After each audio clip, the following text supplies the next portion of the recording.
Hello. In the next couple of minutes, I'm going to help you organize your first ever spiritual retreat. If you tend to be a spiritual coach, if you are a spiritual coach, or you're providing any kind of healing, or you're a practitioner in this space, this video is going to be really impactful and valuable to you. I'm making this video as I just completed my first ever in-person retreat, which was called the Soulscape retreat, and we did it over the 9th and 10th February weekend right now here in Mumbai in India. I had this on my vision board since a very long time that I want to do my own retreat, but never thought about like what will I include in it, how am I gonna do it, how am I gonna organize it, and all those questions. And at the beginning of 2025 in Jan, I put the intention that I am going to do it this year, and it just happened.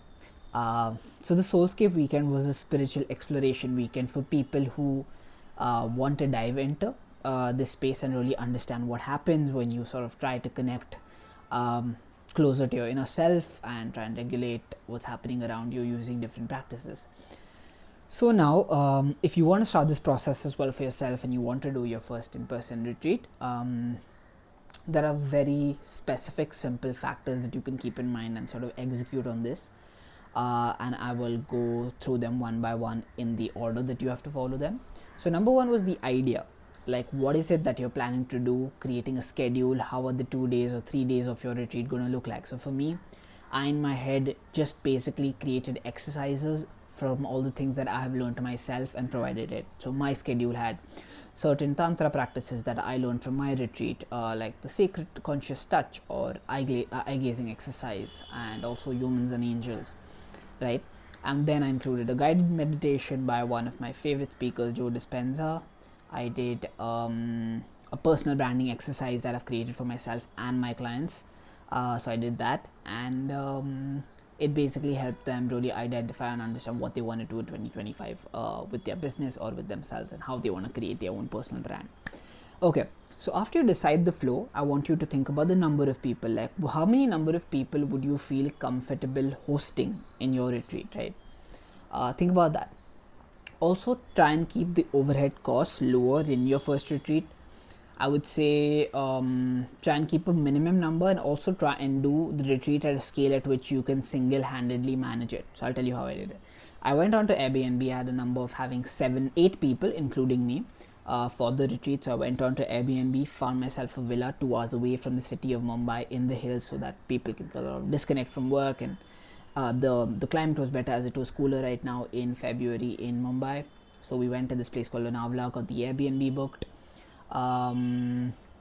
Right, so the venue becomes okay. Then I created certain resources for the people coming for the retreat. So I had printed certain journals, and I had some pens organized and some other creative material. Also, I am a big sucker for scented candles, so I have a big range of them. So I took all of them to sort of light it up, incense sticks, stuff like that, to sort of just help people out, help them settle, help them understand, help them ground. This retreat, as it's introductory to a lot of people who don't come from the spiritual space, usually when you go, you'll have no access at all to like alcohol or other intoxicants, and I had kind of made it clear in a way. However, I realized that when someone hasn't been doing such retreats, and for them a break means a break to relax and chill, whether that's just drinking a wine of glass or others. So we had time periods where we just tried to restrict as much consumption as possible. So when we were doing it, there were no drinks or stuff around. But like in the late evening, we did a small party, so people were allowed to let loose, right? Because your spiritual self is not bound by these practices. So we did that, and for food I had a sort of set up understanding with the venue owner, so they organized it for me at a particular cost per person. A very important thing that you have to do in your first retreat is try and give it to people at cost. I've realized that when you do that, you get more people to sign up for your first retreat, as you don't have any testimonials or anything. You also get people to sort of kind of chill out a little bit and really understand, like, okay, like it's at cost. Hamza's trying to just experiment and see what he can do, and we're going there, and it's not coming at a great expense to us, so that they're okay with doing it with it, right? So that could be really helpful to you. What else? We had like a 4 BHK, so everyone got their own room. I encourage them to bring their partners if possible. We had a pool so people could chill out in the evening, drink some coffee or tea along with their snacks, and had all the meals prepped and all of that. So all in all, it was a great experience for everyone. I had a lot of testimonials that you can see on my Instagram as they're gonna come up there, right? And I would say keep it minimal, keep it basic. Only focus on the outcome. So for me, my prime outcome was introducing people to these practices and exercises and allowing them to really understand that. And certain things that people say, like I had one participant who came and told me like I came with a lot of baggage and I feel really cool down now and I feel like I'm going back supercharged. Someone said that I had a lot of emotions going on and it's allowed me to recognize them and do something great with them in terms of like really regulate and sort of integrate what's going on in my life with it. So that way that was super powerful to hear, especially for my first retreat. So we had solid 4 participants that ended up. So I had it for 7 people, but then we ended up just being 5.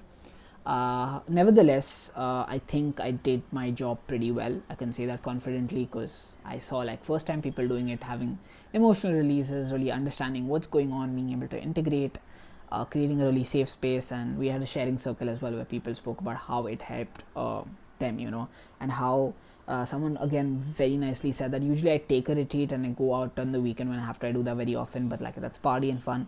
This truly allowed me to pause, and when he said that, I was like, okay, that's what it is. The Soulscape weekend is a space for you to move away from work and truly pause in life so that you can get back to work a little more chilled out and calm in life. Yeah. So this is it. If you're a spiritual coach yourself who's looking to do your first retreat or is looking to build your personal brand on your social media or online or create funnels to attract your dream clients, that's my job. That's basically what I do. So if you're looking to connect, you can book a discovery call using the link below, the brand activation call on Calendly. It's absolutely free.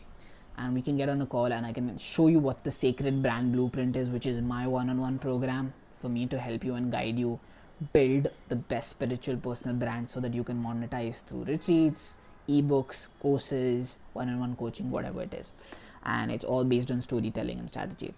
That's about it from this video. If you like this work, especially I want all the spiritual coaches apart from all the other people to come and join in with me.